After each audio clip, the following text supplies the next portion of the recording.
ഛത്തീസ്ഗഡിൽ കന്യാസ്ത്രീകളെ ജയിലിലടച്ച സംഭവത്തിൽ കേന്ദ്രമന്ത്രി ജോർജ് കുര്യൻ കേരളത്തിലെ ക്രൈസ്തവ വിശ്വാസികളോട് മാപ്പു പറയണമെന്ന് doctor John Brittas M P. സംസ്ഥാനത്തെ ക്രൈസ്തവരെ ജോർജ് കുര്യൻ കബളിപ്പിച്ചെന്നും അതിനാൽ അദ്ദേഹം തന്റെ മന്ത്രിപദവി രാജിവെക്കണമെന്നും ജോൺ ബ്രിട്ടാസ് ആവശ്യപ്പെട്ടു. അല്ല, ഈ ജോർജ് കുര്യനാണല്ലോ ഏതാനും ആഴ്ചകൾക്ക് മുമ്പ് കേരളത്തിലെ ക്രൈസ്തവ സഭയെ ഉദ്ധരിക്കുമെന്ന് പറഞ്ഞ് കേരളത്തിൽ ഉടനീളം കറങ്ങി നടന്നുകൊണ്ടിരുന്നത്. അപ്പോൾ അദ്ദേഹത്തിന് ആ ഒരു ദൗത്യമില്ലേ?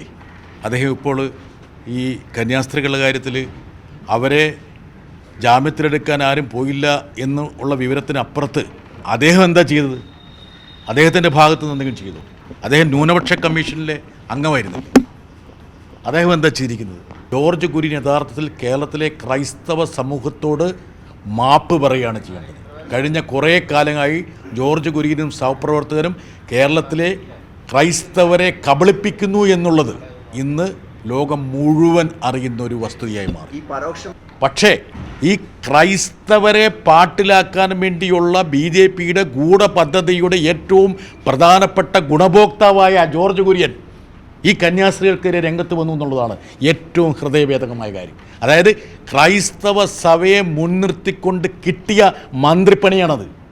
അദ്ദേഹത്തിന് അല്പമെങ്കിലും ലജ്ജയുണ്ടെങ്കിൽ അദ്ദേഹം ആ പദവി രാജിവെക്കണം.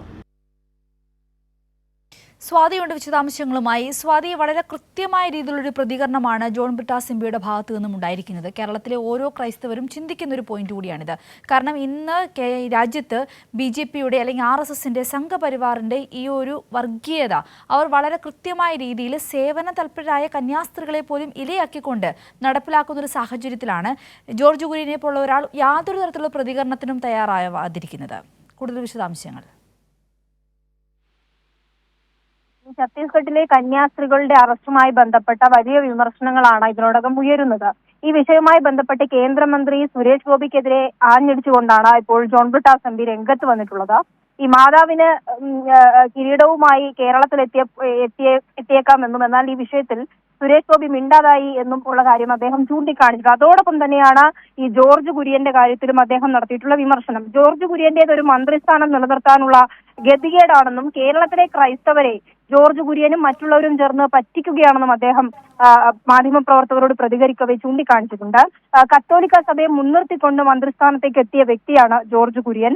അതോടൊപ്പം തന്നെ ക്രൈസ്തവരെ രക്ഷിക്കാൻ തങ്ങളുണ്ടെന്നാണ് ഇത്തരത്തിൽ BJP പ്രചരണം നടത്തുന്നത്. എന്നാൽ ക്രൈസ്തവരെ പാട്ടിലാക്കാനുള്ള BJPയുടെ ഗൂഢ ലക്ഷ്യത്തിന്റെ പ്രധാന ഉപഭോക്താവാണ് ജോർജ് കുര്യൻ എന്നടക്കമുള്ള രൂക്ഷമായ വിമർശനം ജോർജ് കുര്യനെതിരെ ബ്രിട്ടാസ് MP നടത്തിയിട്ടുണ്ട്. BJPയുടെ ചെമ്പ് പുറത്തു വന്നത് എന്നും അദ്ദേഹം ഈ പ്രതികരണത്തിൽ കൂട്ടിച്ചേർത്തിട്ടുണ്ട്. CBC അടക്കം കുറ്റപ്പെടുത്തിക്കൊണ്ട് ജോർജ് കുര്യൻ ഈ കന്യാസ്ത്രീകൾക്കായി എന്ത് ചെയ്തുവെന്ന് വ്യക്തമാക്കണം എന്നുള്ളതാണ് അദ്ദേഹം ആവശ്യപ്പെടുന്നത്.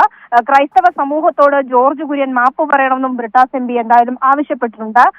ഇന്ന് വൈകിട്ടോടെ ഈ ജോർജ് കുര്യൻ ഇത്തരത്തിലൊരു പ്രതികരണം നടത്തുന്ന ഘട്ടത്തിൽ കന്യാസ്ത്രീമാരെയും അതോടൊപ്പം CBCയും രൂക്ഷമായി പരാമർശിക്കുകയും അവരെ കുറ്റപ്പെടുത്തുകയും ചെയ്യുന്ന സാഹചര്യം ഉണ്ടായിരുന്നു.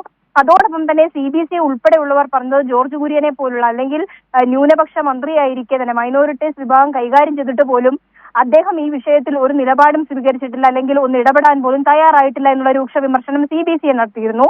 അതോടൊപ്പം തന്നെ ഈ വിഷയത്തിൽ ഇപ്പോൾ ബ്രിട്ടാസ് MP ചൂണ്ടിക്കാണിക്കുമ്പോൾ കൃത്യമായും ജോർജ് കുര്യൻ ഈ വിഷയത്തിൽ കാണിക്കുന്ന നിസ്സംഗത അല്ലെങ്കിൽ ക്രൈസ്തവരോടുള്ള സ്നേഹം കേരളത്തിൽ കാണിക്കും. എന്നാൽ ഈ വിഷയത്തിൽ BJP സ്വീകരിക്കുന്ന സമീപനത്തിനെതിരെ ഒരു അക്ഷരം പോലും മിണ്ടാൻ കഴിയുന്നില്ല എന്നുള്ള നിസ്സഹായ അവസ്ഥയാണ് ജോർജ് കുര്യനിലൂടെ കാണാൻ കഴിയുന്നുള്ളതാണ് ഇപ്പോൾ ജോൺ ബ്രിട്ടാസ് MP വ്യക്തമാക്കിയിട്ടുള്ളത്. സിന്ദൂരി. അതെ, വ്യക്തമാണ്. ജോൺ ബ്രിട്ടാസ് MP സുരേഷ് ഗോപിക്കെതിരെയും ജോർജ് കുര്യനെതിരെയും വളരെ ശക്തമായ രീതിയിലാണ് വിമർശിച്ചിരിക്കുന്നത്. സ്വാതിയാണ് വിശദാംശങ്ങൾ നൽകിയത്.